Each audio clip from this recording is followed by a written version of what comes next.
Welcome to Business Prowess with Rafael and Dr. Andrea. Our show will bring you the best insights, ideas, and inspiration from successful entrepreneurs and CEOs in the business world. Don't miss out on the opportunity to learn from the best and stay ahead of the game. Sifu Rafael is the founder of 5 unique shows. He's a fitness professional, solutions expert, executive coach, and head instructor at Max Martial Arts and Fitness in New York. Dr. Andrea Adams Miller is an award-winning international keynote speaker, best-selling author, and CEO of the Red Carpet Connection Publicity, Publishing, and Talent Agency, and CEO of IgniteYourRelationship.com. Known as the Dream Maker, she makes visionaries' dreams come true, bigger than they ever dare to desire. Good morning. Happy Friday, Dr. Andrea. How are you today? Hunky and Dory, as always. As always, I love it. I love it. Yeah. So we have 2 exceptional people joining us today because we're going to be talking about awaken your hidden potential. Yeah. Oof, so many people have hidden potential. They just don't know it. So we're going to help them unlock it today. Let's Sounds go ahead like and bring plan. Bethany and Paul. Good morning. Happy Friday to both of you. Good morning. Beautiful humans. Yes. I got to say, I'm sorry. Bethany was telling us that she's writing a book, and I want to hear a little bit about that. Excellent. I am. So it's called Nurturing Your Seeds of Potential. And it's about how we all have potential within us. And it's about basically those seeds, and we can either nurture them and what that looks like and the skill set that happens, or we can let them kind of wither away and die. And if that happens, there still is an environment where we can take those seeds and still nourish them. And for those of you who are listening, and if you hear birds, they are Bethany's birds, and we just love the sound of nature in your home. So thank you. I do have nature. Yes, you do. I love the concept of the seeds because there are people who take seeds, they even go buy seeds, yet they do nothing with them. They put them in a drawer, right? But when you plant them, that's not enough either. You still have to take care of them. So it's like your potential. It is. That's beautiful. I grew up, so my family owns a greenhouse, a nursery. And when we were young, all of us would work outside, and my dad owned a little landscaping business. And what we would do is, because plants were really expensive to purchase when you're just a business owner, everything is when you're starting, it's just expensive, right? And so all of us, we had a greenhouse, we'd plant these seeds and we'd watch them grow, and we'd use them for my dad's landscaping. And it was so beautiful to be able to be a part of this. And still today, all of my family is involved in the nursery and the business and things like that. And it's amazing to see back at the beginning when we were just planting little tiny seeds and how that grew into a huge business that my parents have. I love that. What are your thoughts, Paul? About seeds. Well, No, about anything. It's interesting because I listen to all of it, and I listen to it and I think about it metaphorically, right? And I think about this whole journey of life. And one of the metaphors I use with one of my clients is that I talk about the computers and operating systems, because it's really easy for people to kind of make a connection to that. And I said, we're all born and we kind of go on record for like 7 years as children, right? And that gives us our baseline operating system and all the ways to perceive the world, all of our values, all the things that we learn what to do and what not to do. And after that, and we transition into more of an adolescent space up into our adulthood, we are using those programs. I'll call that the foundational baseline program or operating system to kind of navigate the world. And then we get information and we get education, right? We'll call that the upgrade patch. And there's lots of information out there, right? Now you can Google everything, Grok everything, Gemini everything. ChatGPT, all of it. You got all the information at your fingertips. Back in the day, we had to go to the library and get the encyclopedia. But now you got all the information at your fingertips. The problem, or the challenge that we have is many people have the information, right? They might even download the upgrade patch, but they never double click on it, right? And so that's all this possible potential or missing or potential that we're missing because we just don't do the double click. But then to take it even a step further, sometimes we do double click on the upgrade. And we open the program and say, oh, wait a minute, things have changed. The menu bar changed to this side, or I don't like the way this looks, so I'm going to go back to the old program. And we never use the upgraded program to actually see what it is that we have the potential to do and evolve into. And so I love the metaphors of life because, even we could be talking about it in different ways, but it really is the same thing. The things that we don't do with the information because we have enough awareness. But if you don't do anything with the information, even though we can say, oh, I know all about meditation, or I know all about that, I've heard these things before. Yeah, but what did you do with it? Oh, it's too hard. I don't have time for all that. It's like, well, then you've missed out what you could potentially experience in life, right?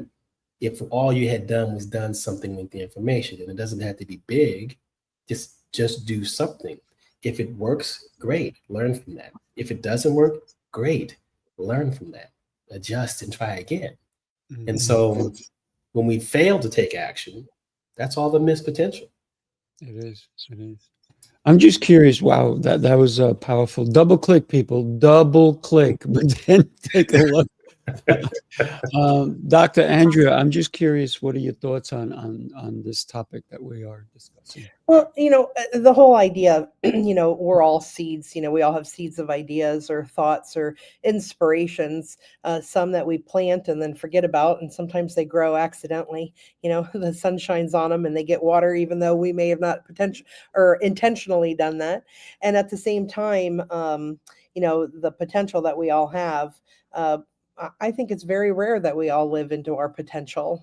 We live into aspects of it, but to be able to keep doing it, and we allow things to get in the way, whether it's people, things, places, thoughts, ideas, beliefs, traditions, interrupt that potential. And so often it's our own selves that keep any seed from growing. Not other people might be there, but it's our own selves that allow the other people to have even been an influence on what we're doing or not doing. So I appreciate, I know Paul well and Bethany, and I appreciate what you were saying about your family and how they grew that into an entire business. It's amazing. And I see all of us that we do different things, different seeds with different people and different aspects to help them grow. And it is interesting because if we think about each one of us as an individual business, each one of us can help one seed grow. So it doesn't have to be one, or that's why I tell people all the time, you don't need one mentor, you need multiple. Like I have several coaches, several mentors for different areas of my life. And I want people to invest in themselves so that their seeds grow to their full potential. Yeah, absolutely. Love that. And having more than one mentor or coach, somebody that you can bounce ideas off is important. I'm actually listening to a audiobook as I drive because, for me, it's University on Wheels. And it's Success Habits by Napoleon Hill, right? And one of the things that he talked about is a gentleman who built a 10 by 10 room that is super soundproof. And he's got a light. And he shuts the light. And he's sitting at a table. And he's got tons of paper and pencils so that he shuts the light.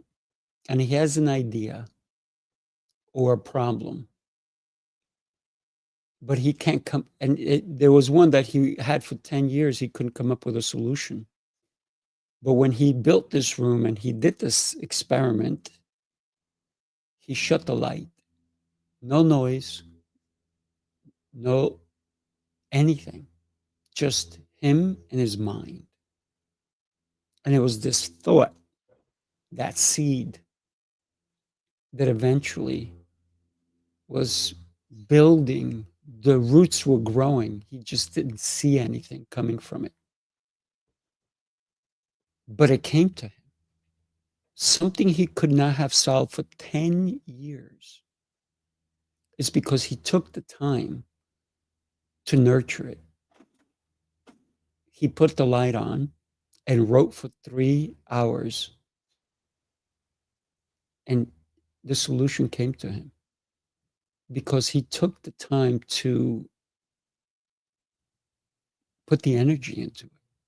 And so many times, and I loved hearing that because it's in all of us. We have the potential, but do we give it the bandwidth to capture it?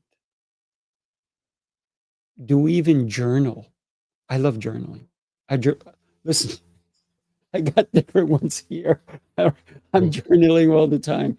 But then I transfer those to a different one because then I put all my thoughts together. And then later on, I may put it away. But then I come back to it and I go, oh, that made sense. Or what the heck was I even thinking? Right? What is wrong with me?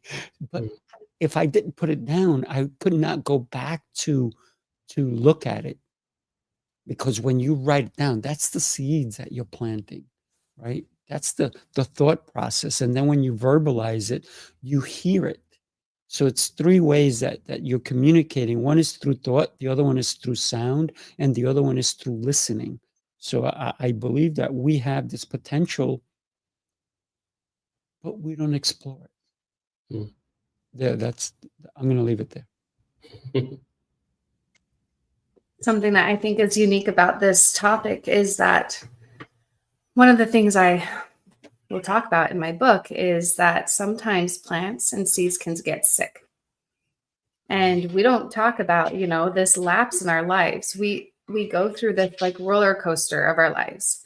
Sometimes it's really, really difficult to, push through something. And sometimes we just leave it there. And when that happens, we're not progressing. We're completely stagnant. And really, we have the potential to grow, but we don't. And slowly that just becomes sick and withers away. But that doesn't mean it's dead. There's a lot of things that can go dormant. And all it takes is just, all right, let's give this the right nutrients. Let's give it the right things so that we can pick up the growth again. I think a lot of times, I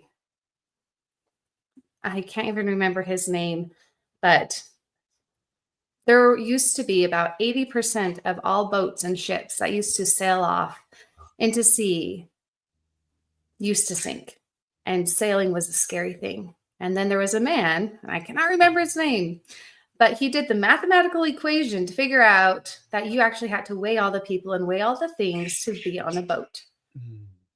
And we can only hold so much, even though everything is, our lives are so big and we can hold so many things.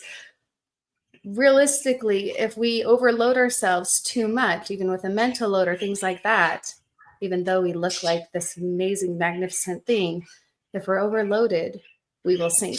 We're also a mathematical equation of the weight that we can carry within too. And we don't want to sink. Nathaniel Bodwich. Awesome. Thank you. Boom. Always, because he felt the law of buoyancy, right? So yes. And so, no, and buoyancy is really about balance, right? Yes. And Sifu, you were talking a little bit earlier about, I call it stillness, right? And being able to get still, right? Stillness leads to more focus and more clarity. But you have to allow yourself the space. You have to invite yourself into a space to sit still. And where people are challenged is that they think when they get still, they have to be doing something. I have to make my mind stop working. I have to make all the thoughts stop.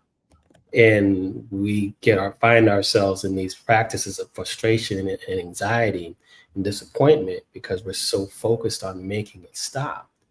When by nature, it will stop on its own. It just processes information, processes through. And then you find that threshold of stillness. And that's where the clarity comes from. And that's where the focus comes from. I was thinking about Thomas Edison, as you were telling the story earlier. Yes. Or every great inventor. Einstein did the same thing. right? They found themselves in that threshold and an in-between state when they got still, and almost sleeping, where they were in that in-between state, and then they had some mechanism to wake them up, and they had all the thoughts right there, and then journaling, right? Recording that information as fast as possible before you lose it. But then the key is to do something with it again, right? So there's stillness, there's balance, because it was stated earlier, we have life gets in the way, we have dogs, we have pets, we have houses, we have partners, we have relationships, we have work, jobs, clients, and things happen. And sometimes things happen to us and through us, right? Whether they've been intentional or not, or something that's planned or not. And that's always going to happen. But it's really about how we find balance in that, how we find compassion and forgiveness for ourselves, because our ideas, they do go dormant when life gets in the way, right? But how much intention are we putting on reviving that? Maybe it's not important. Maybe that's why it never gets revived. But, so where is it on our list of priorities, the things that we kind of use to govern our lives and how we're going to approach things? These are all so being human is complex, right? It's not black and white. It's either we're going to be successful or not. Yeah, sometimes it works out that way. But I think that, when we start looking at people who are successful, who've been able to tap into their potential more regularly, because I agree, I don't believe that we are in our top potential peak state every single minute of the day. I don't think that's possible. I think it's possible for us to be there more often. Right. But we got to find balance in those spaces where we'd like to tap into more potential.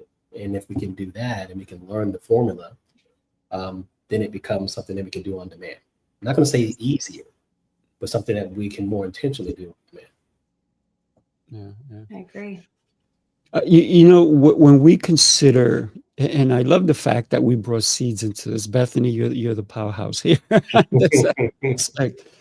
But think about a seed doesn't grow without the roots, without the foundation, right? Yes. And just for that seed to break the ground, it has to go through dirt. It has to fight. It has to really struggle to see that sun, to see that sunlight, to get the water's coming, the nutrients are coming.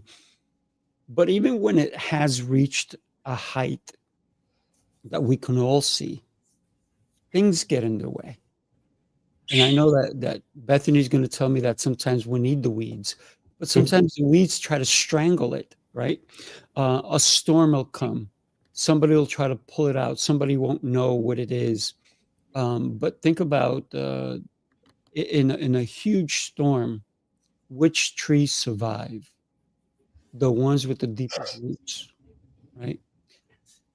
And there are trees out there that are gorgeous, but their roots are very to the surface. And a big storm will come and take them down.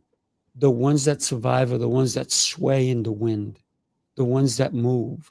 This is why if you go to anywhere in New York City, all those buildings that are really high,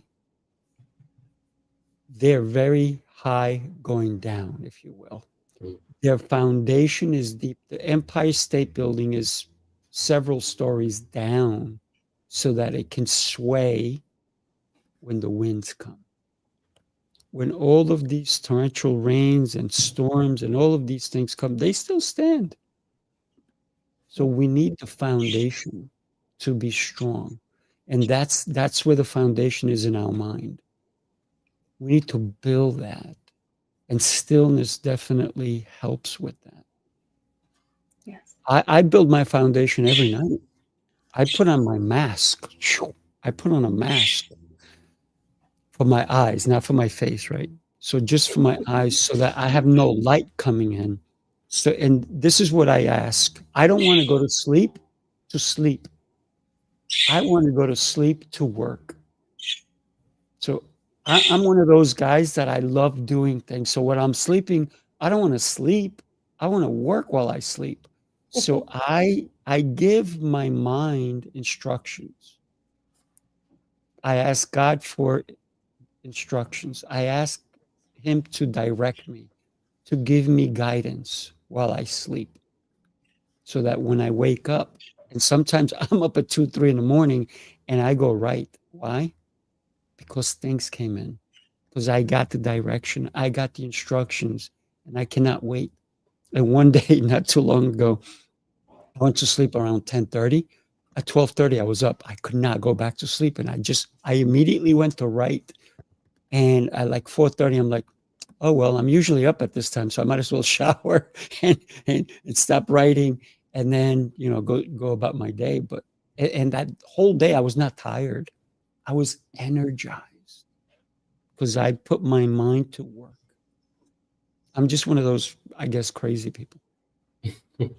When you were That's talking awesome. about the trees, I live in the country, so I've seen many a tree topple, and Mm, um, and I agree with you that the strongest foundation that tree stands is more likely to stand. However, if that tree, even though its roots are really deep, does not have flexibility in its mhm, upper branches, it still can then break at the root, and then the whole thing is down instead of part of the tree snapping off.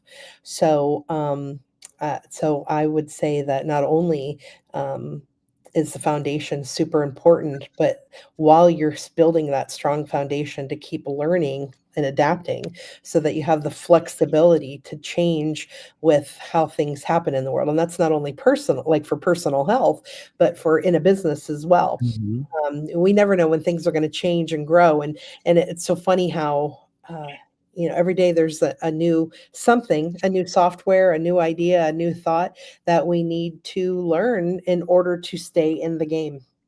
And I think it's quite interesting. In fact, there's a class or a seminar next week where it's talking to people about doing autonomy vehicles, and then I realized, that's a whole class teaching people how to be able to use something that's considered autonomous, because mm, it's not like you just get in and it reads your mind and it does. You have to be able to tell it what to do. So autonomous is only autonomous with the instruction that they give it.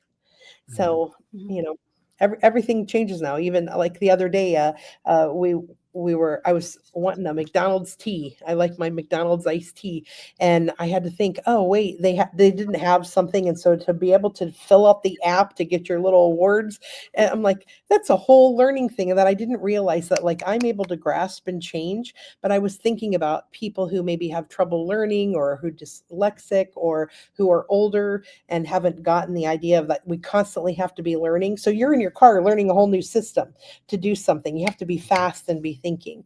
That's a lot of flexibility in our lives as entrepreneurs, is what new software is next. mhm. Ooh, I like that. Yeah. Mhm. Yeah. I like what Sifu was saying too, and even Paul, because really all of it kind of boils down to your environment, like setting up your environment. Mhm, Because if you want to be able to nurture the tree, nurture the seed, nurture the roots, nurture the branches, nurture every part of you, and have that flexibility, you have to set up your environment so that it's going to be capable of nurturing that. I mean, there's so many times where if I leave my, bubble of my routine and I have to go do something else, I try really hard to keep that same routine, but it's off because my environment is not the same. mm, When your environment changes, you do have to have that flexibility. You also need to have that self-discipline, but your environment really affects everything, and being conscientious of setting up that environment for success. And if what's happening now isn't working, that means that your environment is not working. Take a step back.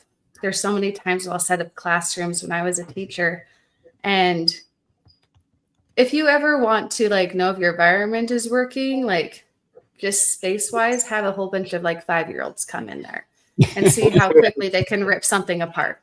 Oh, yeah. But no, there would be times I'd set up in my classroom and I'd be like, okay, these are things, behaviors or problems I want to prevent, like running, throwing, things that kids do. And so you'd set up your environment and you'd step back and you could see, oh, wow, I just literally made a runway. This is not a good environment. oh, I literally did this. And so we do this in our own lives too. We think that something is beautiful and it's good and aesthetically perfect, and it doesn't work. Take a step back. Okay, did you just create a runway for you to always fail and fall and always do the thing that you're trying to stop doing? How are you setting up this environment so that you're going to be successful? How are you setting up this environment so that you're going to reach your goals and keep that potential that you're trying to nurture?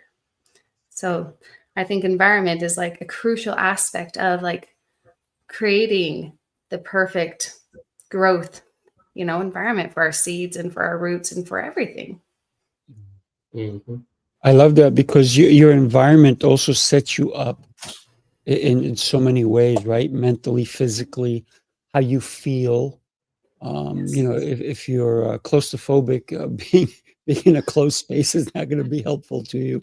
But if nature, which I think really expands our horizons, because when we're out in nature, there is no limiting. It's when we're closed off, when we're in a building, we're in a skyscraper, we're in an elevator, when we're in a tunnel, a train, anything, in a car, there is that confinement. But when we hit nature, there's that expanse, right? Have you ever walked in a desert where you see nothing but sand? Have you walked in a forest where you see nothing but trees? Mm-hmm. Have you been in the ocean where there is nothing around you but water? There's so many thoughts that can go into in that situation. So in order for us to really expand our horizons, I think we need to change our environments. Because if we're only in water, that's all we're going to see. That's all we're going to imagine. If we're only in the forest, we're never going to know the other things. If we're on a mountaintop, we're never going to see the other things. We're going to see a lot. We're going to see over things, no doubt. But we may not see the details that we may be able to see in a city. Did I say city? Can I share something with you guys? Take a look at this. Take a look. Because I did say city, and I'm going to talk about New York City. Take a peek. The city never sleeps, and neither do the dreamers who build its pulse. From every corner of the globe they come. Visionaries, creators, leaders, each carrying a spark ready to ignite the world. This is not an event. It's a revolution of rhythm and reason. A symphony of minds. A movement of momentum. Sifu Rafael, Lancelot, Jose Escobar. Together they set the stage for brilliance. This is the NYC experience. Mastermind, light up the city.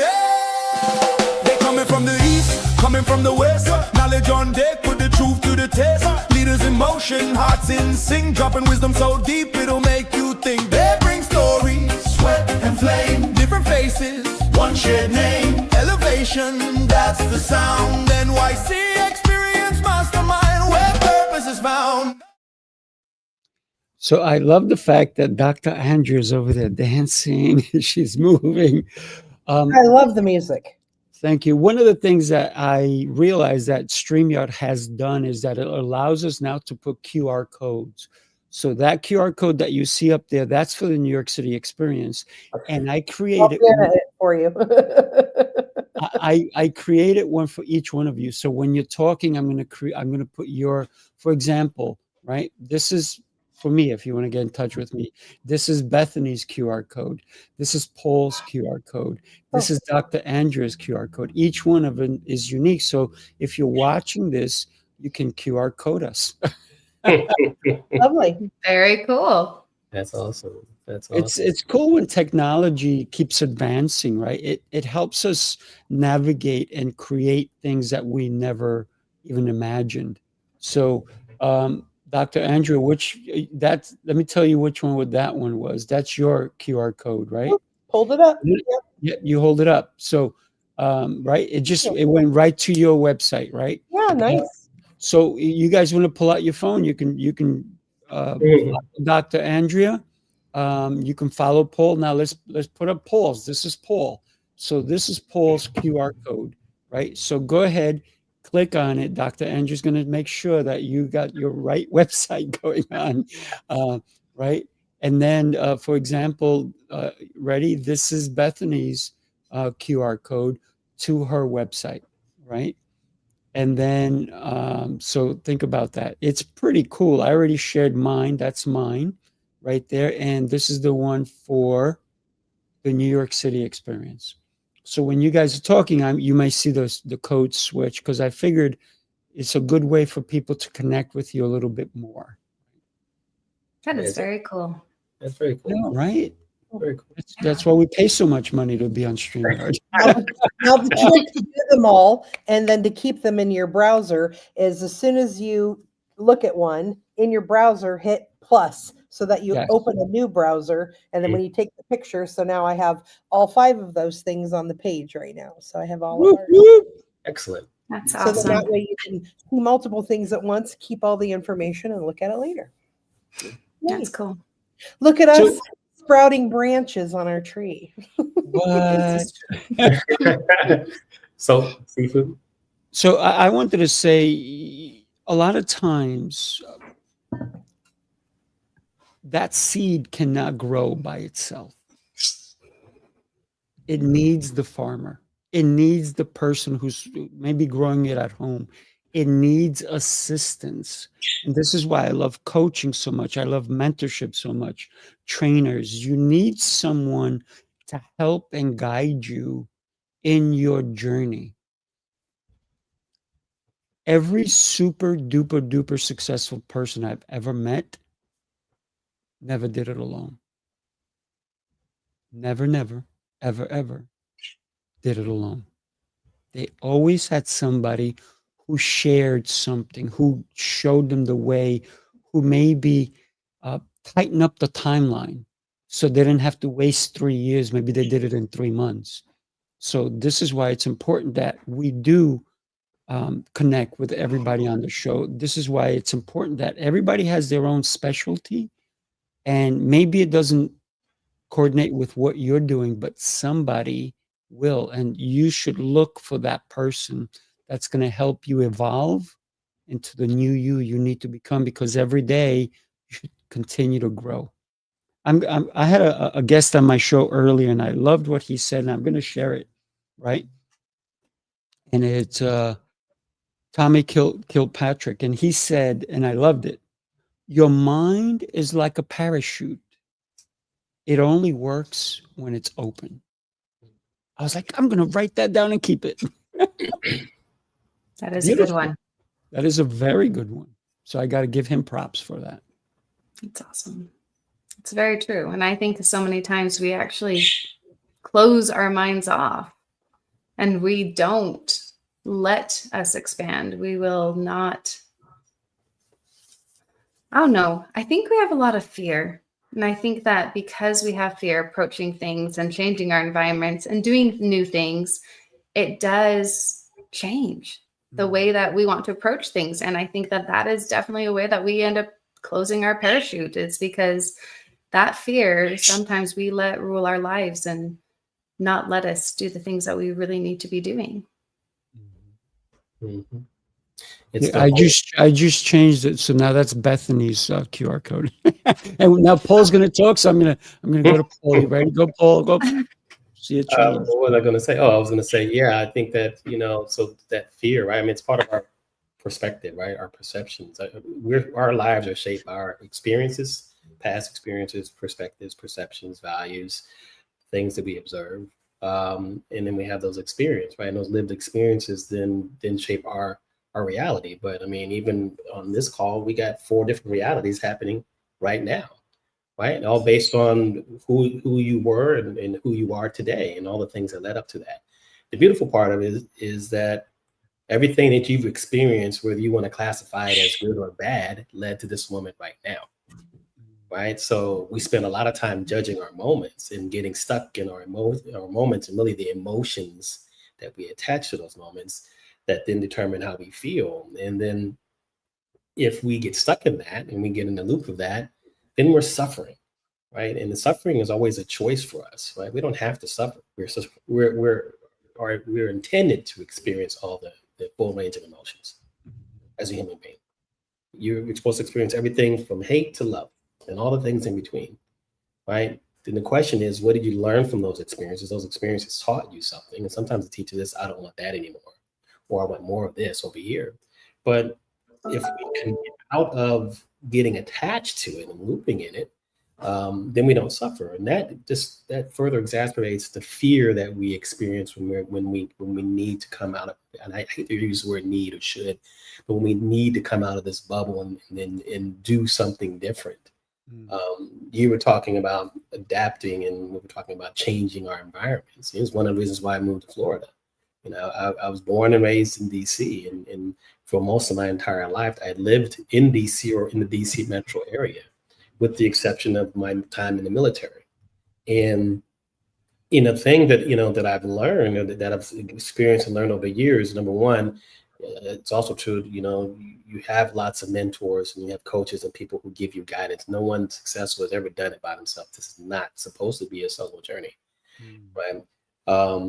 But sometimes, if we get back to the seed metaphor and talking about plants and trees and the roots and flexibility, I kept thinking about the definition of resilience, right? The reason why all those things happen to us, whether there's a storm or there's weeds or we find ourselves in a stagnant place, is because something needs to change and we need to adapt.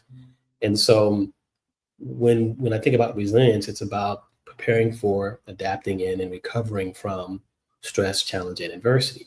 If you don't have stress, if you don't have challenges, if you don't have adversity, you don't grow. You don't grow. And so when you hit the plateau, you have to look at all the areas. And now when I think about resilience, there's emotional, mental, physical, and spiritual resilience. Where is it that you need to grow, right? Where do you need to adapt? Because that's the thing that's holding us back when we feel the stagnation, when we feel the resistance, when we feel all that fear.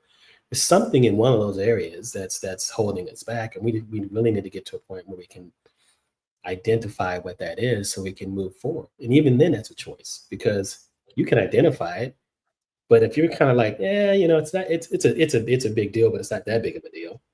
Guess what? You won't change anything. Like for me, the hardest thing to do was move from DC to Florida.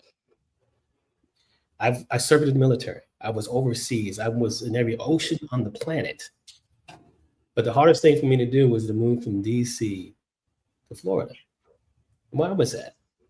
Because of my past experiences and my perceptions and where things felt comfortable.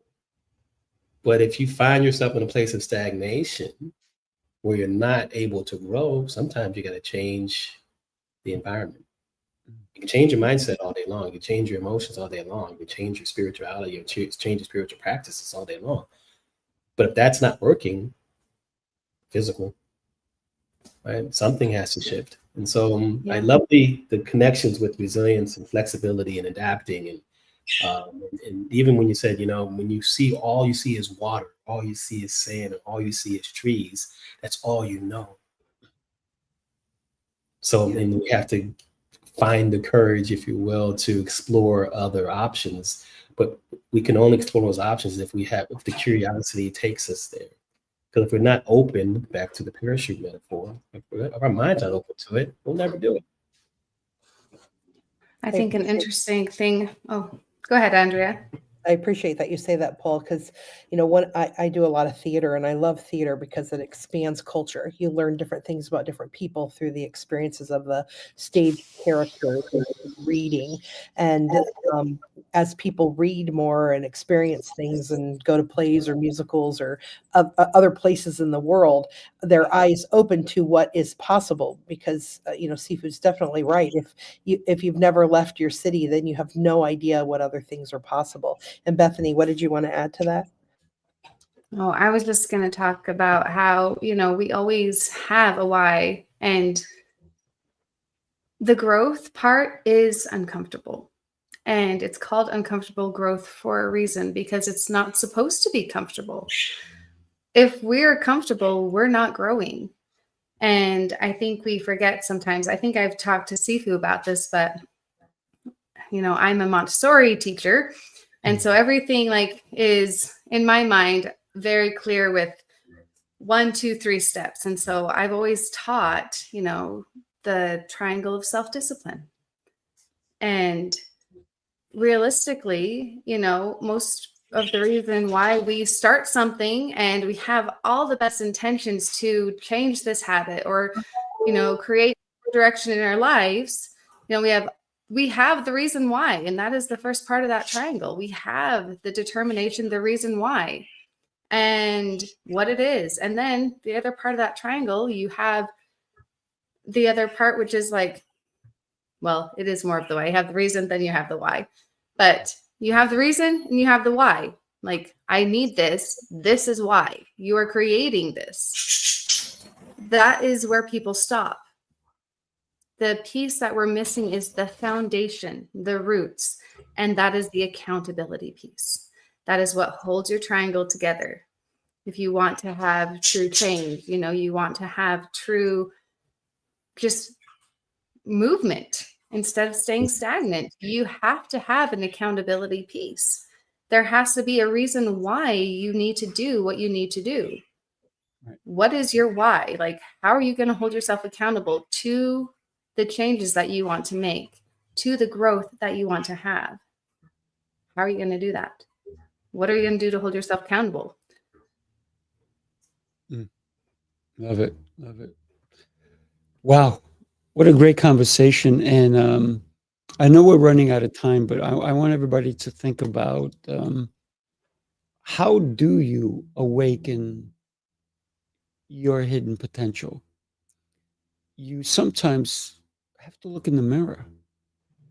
And sometimes that's not enough. Because if you look in the mirror, you may need more than one mirror, right? When you get a haircut, that's for the gentleman. And even for the ladies, when you get a haircut, hair coloring, don't they put a mirror behind you and the mirror in front of you? So you have to look both ways. You have to look ahead of you to see what's behind you, and you have to look behind you to see what's ahead of you. Sometimes you have to do it from the other side. So you may have to be in a circular mirror to see all angles, but then you're not looking at the top.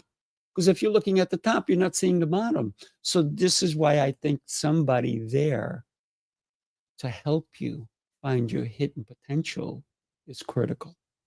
Mm-hmm. And I am so blessed to know every single one of you, that we are running out of time. So here's the thing. What I'm going to do is put up your QR code. And at the same time, I'm going to put up your link so people can find you, and tell us why, 45 seconds, why somebody should reach out to you. So thank you, Leon, for joining us as well. I appreciate you being here with us. So let's go ahead and go with Bethany first, because you're already there, my dear. So go for it. Okay. I love for people to connect with me because I'm very good at clarity and teaching the skill set that we're missing. And when we feel like we're, not having the right seeds and potential to grow those seeds, I'm really good at helping to identify how you need to change that environment and grow those seeds. That's why you should connect with me. You should connect with her because she's brilliant. I am blessed every time I'm in your presence. So thank you, Bethany. Thank you, Sifu. Paul, you're up, my friend. I put your link and I'm about to put your QR code. Go for it. I love it. I love it. I mean, I think you said it best. We have experiences in our life, and we spend so much time trying to do it by ourselves. We've been sold a bad deal. Right? It's not a solo journey. It's a journey that's expected to be done in a collective. Right? The awakening piece, or the awareness piece, is on you. Right? But once you have the awareness, then you have a decision to make, because you can either sit in the awareness knowing that I'm not where I want to be, or I'm not who I say I want to be, or things are not feeling like I'm at peace, or whatever that is. I don't know what my identity is. that's when it's time to ask for help. And I think that many of us resist that asking for help. And so, people will connect to me because, number one, I'm a good human being, just like everybody else here, right? But I think the other part is too that we genuinely have an interest in helping and seeing other people succeed. The legacy is being able to help other people. For me, purpose is really easy. Grow and give. Grow yourself, give to others. Love yourself, love others. The how you do that is your calling. And I'm called to serve, just like everyone else here. So you should connect to me because I'm here to serve you. Absolutely. And Paul is a servant leader for sure. And when I say leader, the guy knows how to lead. Thank you for your service, by the way. I know you were in the Navy, and the Navy is not the same since you left it, by the way. It's not. Neither is any of the armed forces, but hey. Dr. Andrea, tell us why we need to connect with you. And I know I love connecting with you. Go for it. Sifu. Yeah, we've known each other for a long time, and I've had some lovely conversations with Paul. The main reason to connect with me is I'm an includer. I include people in everything that I do. So if you feel like you're too much or you're not enough or you don't know something or you don't know someone or you want to do something different with your life, I'm all of that. I include people in so that they have the ability to expand out. And I'm known as the woman with a $15 billion Rolodex. And I truly love on people.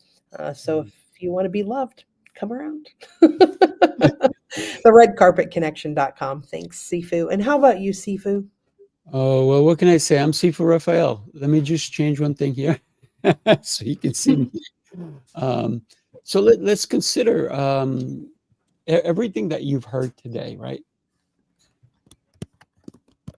And I think everyone of stature, anybody who is impressing upon how they can help someone, the only way that they can actually help someone is when they're selfless, when they're truly looking to help someone.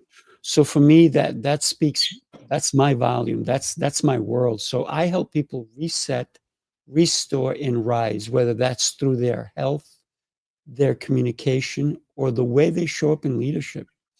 Because you need to show up. Wherever you go, there you are. So you need to show up. So for me, it's not about adding more to your plate. It's about giving you clarity and a proven system that fuels your purpose without burning out. Because a lot of people do burn out. And sometimes you don't even know you're burning out until it's a little too late. So let's not do that, right? So I'm here to serve by helping you unlock the discipline, energy, and mindset that already lives inside of you so you can show up stronger for yourself, most importantly for your family and for your mission, because we all have a mission in life.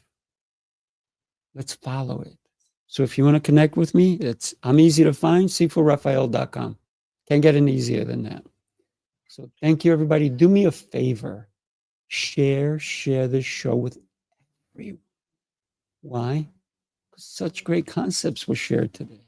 So I'm going to take all this off. And one last word. Literally, one last word. What can you say? Everybody, go for it.